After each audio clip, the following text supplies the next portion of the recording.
समाजवाद। भाइयों, आज किसान की स्थिति क्या है ये भली भांति हर बैठा यहाँ का इंसान समझ सकता है, जान सकता है और सोच सकता है।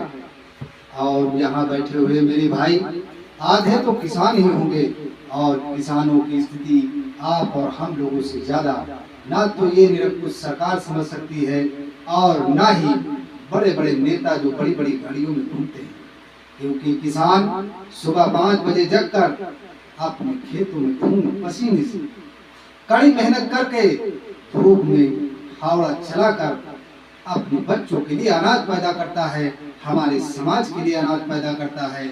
लेकिन आज उसी किसान की क्या स्थिति है, ना तो उसी की उपज का कोई उसका मूल्य मिल पा रहा है और ना ही तो सरकार की तरफ से उसके लिए कोई अच्छी व्यवस्था है।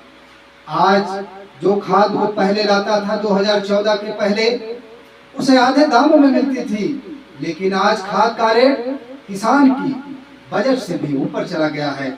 मगर किसान बेचारा करता भी तो क्या, उसकी जमीन है, अगर करेगा नहीं तो वो बंजर हो जाएगी और हमारे हिंदुस्तान का पेट कौन पालेगा।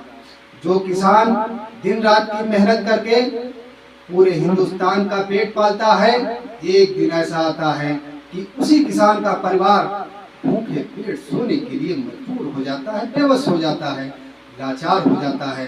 लेकिन ना तो उसकी कोई सुनने वाला और ना ही उसकी कोई सुध लेने वाला। अंत में वो बेचारा बैंकों से कर्ज लेकर के अपनी फसल बोता है, पैसा उसमें लगाता है, लेकिन बाहर कुदरत की मार के आगे वो किसान बेबस लाचार हो जाता है। और कभी कभी तो बाढ़ और पानी की वजह से उसकी फसल पूरी बर्बाद हो जाती है और मानो किसान के अरमानों पर पानी फिर गया हो, उसके बच्चों का जीवन उजड़ गया हो।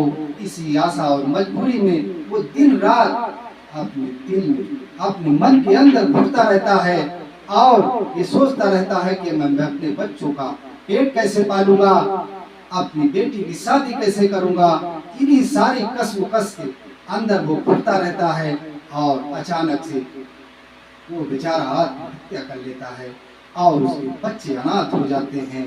बेबस और लाचार वो बच्चे तोतली आवाज में अपनी माँ से पूछते हैं कि माँ, पापा कहाँ चले गए हैं।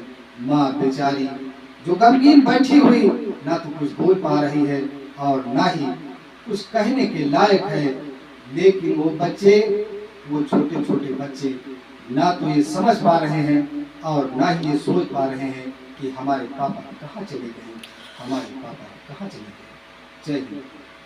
अब आप